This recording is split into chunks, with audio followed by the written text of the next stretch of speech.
Imana ishimwe ndabanamukije muri atandukanye.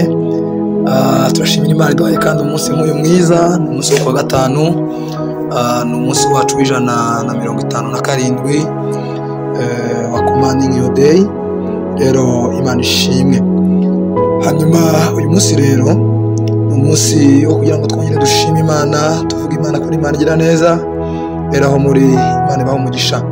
Hanyuma rero uyu munsi basoma muri Zaburi 27 n'umurongo wa 12 na 13, katubasome mu izina rya Yesu. Avuga ngo ntume abantera kunkora uko bashaka, kuko abagabo b'indarikwa bampagurukiye n'abavuga iby'urugomo.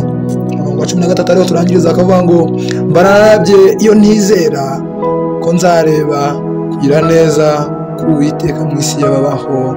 Amen. Haleluya. Umunsi wa gatanu niryo jambo tugomba gusengeraho, kubera ko rero yatubwiye ngo reka tubwire Uwiteka ngo Mana we ntume abantera kunkora ibyo bashaka, kubera yuko birashoboka yuko abagutera bohaguruka bakagukoresha ibyo bashaka, bakakuvugisha ibyo bashaka, abakuvugira iby'ubugomo bagahaguruka, ariko Uwiteka arakubwira ngo nukuri ari kumwe nawe. Niyo mpamvu uhagurutse uvuga ngo mba nararabye iyo ntizera ko nzareba kugira neza k'Uwiteka mu isi y'ababaho. Muvandimwe, uyu munsi wa gatanu ubyuka mu gitondo, bwira Imana ngo Mana ntumeye amaboko ansumiye, abo bamvuga iby'urugomo ntubampe. Hanyuma Mwami Imana yanjye, niyo mpamvu nibutse neza yuko iyo ataba wowe mba nararabye, mba naravuyeho, mba nakibukwa, ariko Mwami wabanye nanjye, wanciriye inzira, narakubonye.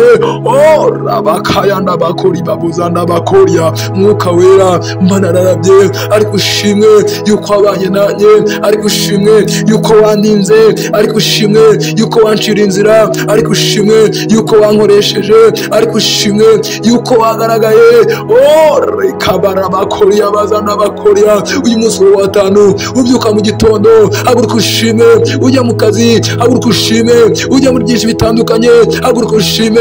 Uwiteka Imana iri kumwe nawe, ngaho mushime, ngaho munezererwe. Reka mubwire muvandimwe, uyu ni umunsi wo gushima Imana, ni umunsi w'umugisha, ni umunsi wo kwibuka ibyo Imana yakoze ku buzima bwawe. Ngaho haguruka ushime, ngaho haguruka uvuga Imana, haguruka uvuge ko Imana ikoze ibikomeye, haguruka ko Imana yasigaye gukorera ibikomeye, haguruka ko Imana yagucira inzira. Uyu munsi rero niyo mpamvu uvuga ngo mba narabye, mbayo ntibuka, iyo ntatekereza ko Imana ari Imana igira neza. Rero ushimwa Mana, rero himbazwa Mwami, cyoro ni kibi cyawe ubereye none kweziteka ryose.